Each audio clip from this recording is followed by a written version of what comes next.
एक बादशाह की अदालत में किसी मुलजिम को पेश किया गया।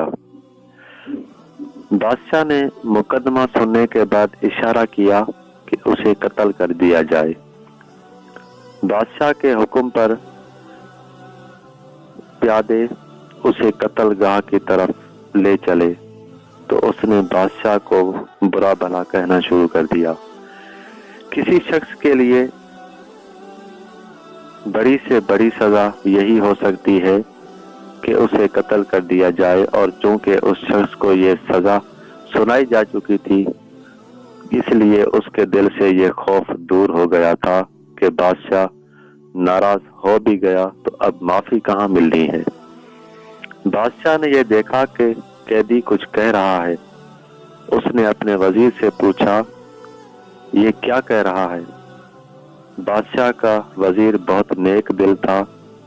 उसने सोचा अगर ठीक बात बता दी जाए तो बादशाह गुस्से से दीवाना हो जाएगा और हो सकता है कि कत्ल कराने से पहले कैदी को और अजाब में मुब्तला करे। उसने जवाब दिया, बादशाह सलामत ये कह रहा है कि अल्लाह पाक उन लोगों को पसंद फरमाता है जो गुस्से को जब्त कर लेते हैं और अल्लाह की मखलूक के साथ भलाई करते हैं। वजीर की बात सुनकर बादशाह मुस्कुरा दिया और उसने हुक्म दिया कि उस शख्स को आजाद कर दिया जाए। बादशाह का एक वजीर पहले वजीर की मुखालिफ था और बहुत संग दिल था। वो खैर खवाही जताने के अंदाज में बोला, बादशाह सलामत ये बात हरगिज मुनासिब नहीं कि किसी बादशाह के वजीर उसे धोखे में रखें और सच के सिवा और जुबान पर लाएं, और सच ये है कि कैदी हुजूर की शान में गुस्ताखी कर रहा था। गुस्सा जब्त करने और भलाई से पेश आने की बात नहीं कह रहा था। वजीर की बात सुनकर नेक दिल बादशाह ने कहा, ए वजीर, तेरे इस सच से जिसके बुनियाद महज बहज और हसद पर है, तेरे भाई की गलत बयानी लाख दर्जा बेहतर है, क्योंकि उससे एक बेबस इंसान की जान बच गई। याद रखो, उस सच से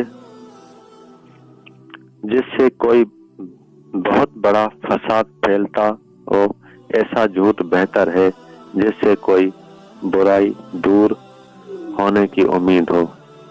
उसके बाद बादशाह ने कैदी की सजा माफ कर दी, जबकि अपने उस वजीर को जो अपने दिल में साथी वजीर के लिए कीना रखता था के लिए मौत का फरमान जारी कर दिया।